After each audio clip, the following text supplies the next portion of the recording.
It's August 29th, 2023.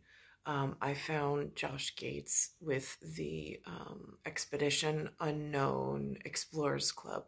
He speaks of Kittner, he speaks of Walsh and Picard very briefly, and then he speaks of Project Excelsior and what it deals with. And currently, there is underneath the United States flag, there is still a flag flown as Excelsior. Um, Ties into some of the things that I have going on, I believe, um, anatomically, pressure wise, when I speak of specific to relative gravity and the fluid exchange inside the body, since sometimes the lower extremities in this gravity field of where I am at Bayside Station is a little is off.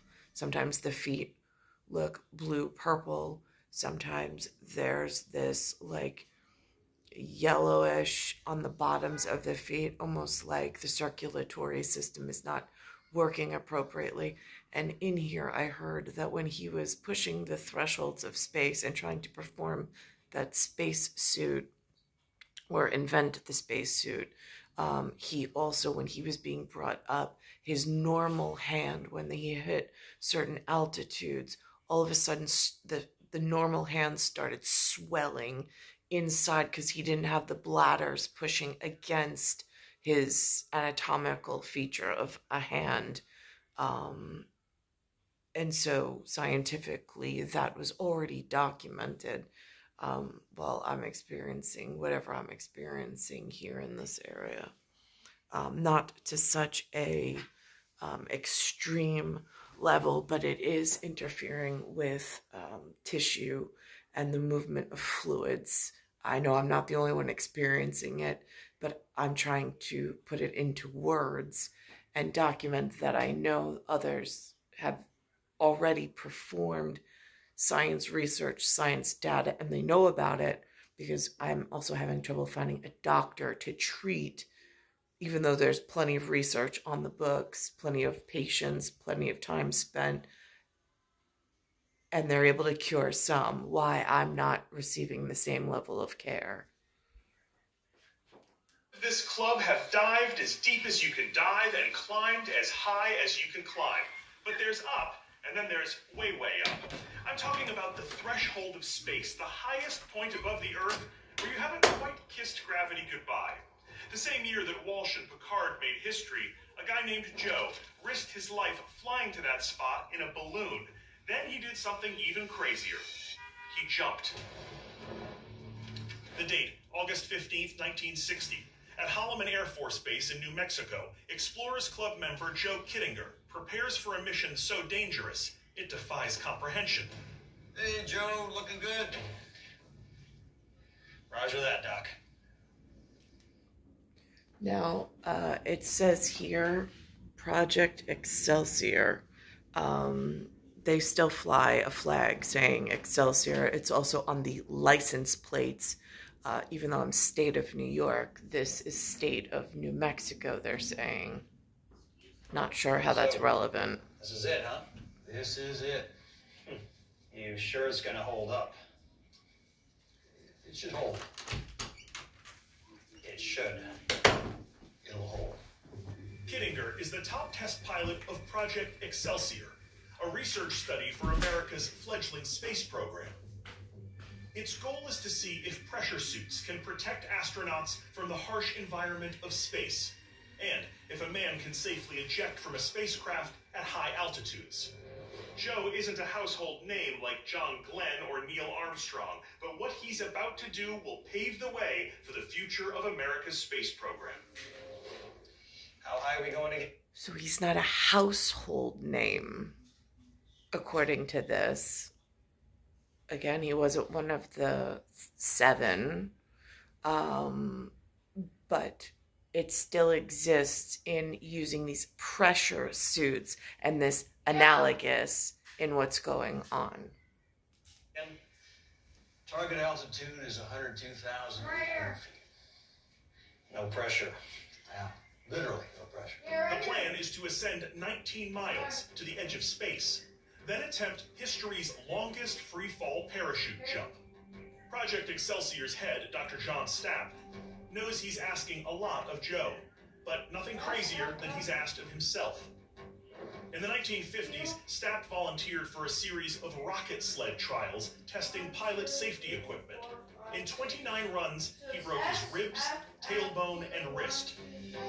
Stapp was the kind of guy that would have scoffed at crash test dummies. His most insane ride came in 1954, when he accelerated to 632 miles per hour, then stopped in barely over 1 second. He endured more than 46 Gs, the force equal to a driver slamming into a brick wall at 120 miles per hour. The ride bursts every blood vessel in Stapp's eyes, leaving him temporarily blind. Stapp is a hard act to follow, but Joe's mission will take extreme to a cosmic new level. At a staging area in the New Mexico desert, Joe suits up with layer after layer of warm clothing, because the temperature at his destination altitude of 102,000 feet will be 94 degrees below zero. He'll be breathing supplemental oxygen the entire flight, because, just like Everest, there's not enough of it in the thin air to keep you alive. At Joe's target altitude, the air pressure is roughly equivalent to the surface of Mars. His problem is the opposite of Walsh and Picard's. The higher he goes, there won't be too much pressure, but too little.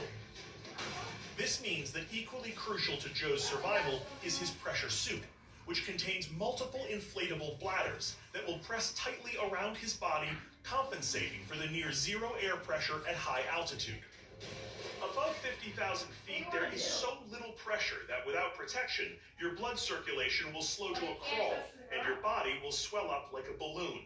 You won't explode, at least the experts say you won't, but you will be in excruciating pain before you eventually pass out and die. Where do I sign up? Joe is relying on his pressure suit to prevent that grisly fate. To learn more about the extreme hazards of Kittinger's leap, I'm meeting a man who has taken the ultimate walk at altitude, a spacewalk, that is. Club member and former astronaut Mike Massimino. And when we say pressure suit, like, what is this thing doing? We need some pressure around our bodies to exist. And at the altitude he's at, there's like no pressure. Yeah, so he was almost at the vacuum. There's very little pressure. There's no way you could survive without a pressure suit like the spacesuit that I wore. It was pressurized with oxygen, Right. And it was a regulator that would keep you at the right pressures. Right. So in his case, I think what they used was bladders. Like actual things pushing against him. Yeah, to try to maintain the pressure on the skin to keep him alive. Crazy. You want to do that? Absolutely insane. Yeah. I mean, you're an astronaut, so I use you as the gauge for this. Would you do this? No. And the penalty for touching the At ground. 5:29 in the morning, Joe Kittinger is up, and away. So I'm using that as a basis of, I'm in this. I have this book out of the public library at the moment. And there is some biological and physiological responses that have been going on. I've documented them. I've gone to the hospital. I've gone to their regular doctors. There's sudden blood loss. I don't know. Again, like now I'm going and reviewing the material, and it seems like anemia over a long period of time, but the doctor never said anything about like checking for a splenic or a spleen infection. I mean, like, I was going to doctors for this, and they're not even giving me a normal course of action in order to repair and heal.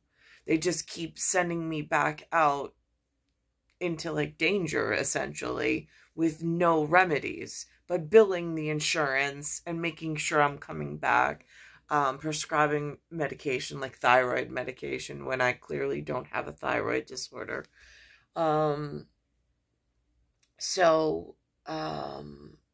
There's been like a whole lot of disruptions, and I'm just now looking at new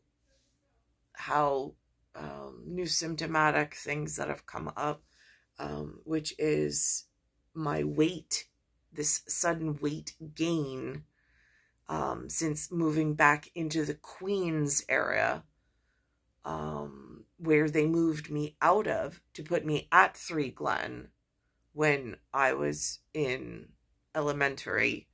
They moved me out of Bayside, out of like the sick bay, essentially, and they put me at 3 Glenway. I don't know why then they moved me back to the sick bay in like Bayside. But I'm having a lot more than just service disruptions visually. And I'm also having anatomical, physiological changes that I've been documenting. So they mentioned Picard, which also is part of this Gene Roddenberry, like, franchise, whatever. Like, Dick Wolf is Law and Order on the television scene. Gene Roddenberry on the television scripted scene seems to be part of the Star Trek.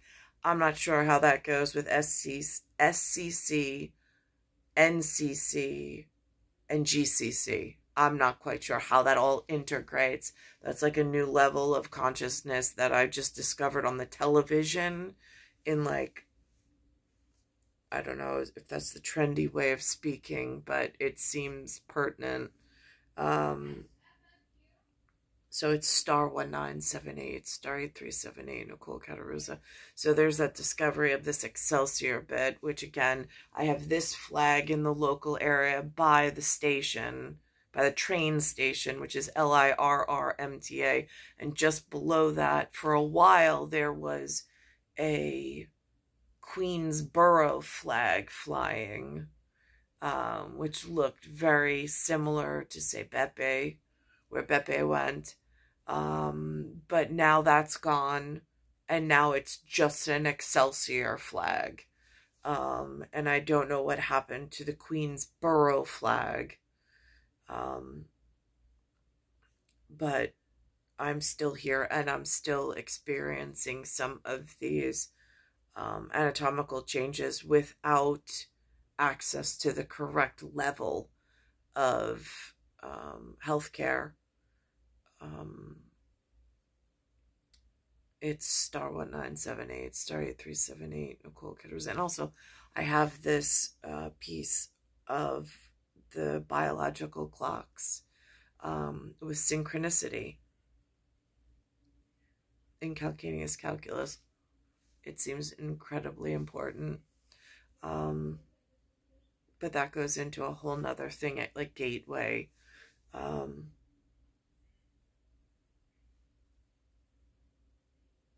So here we are.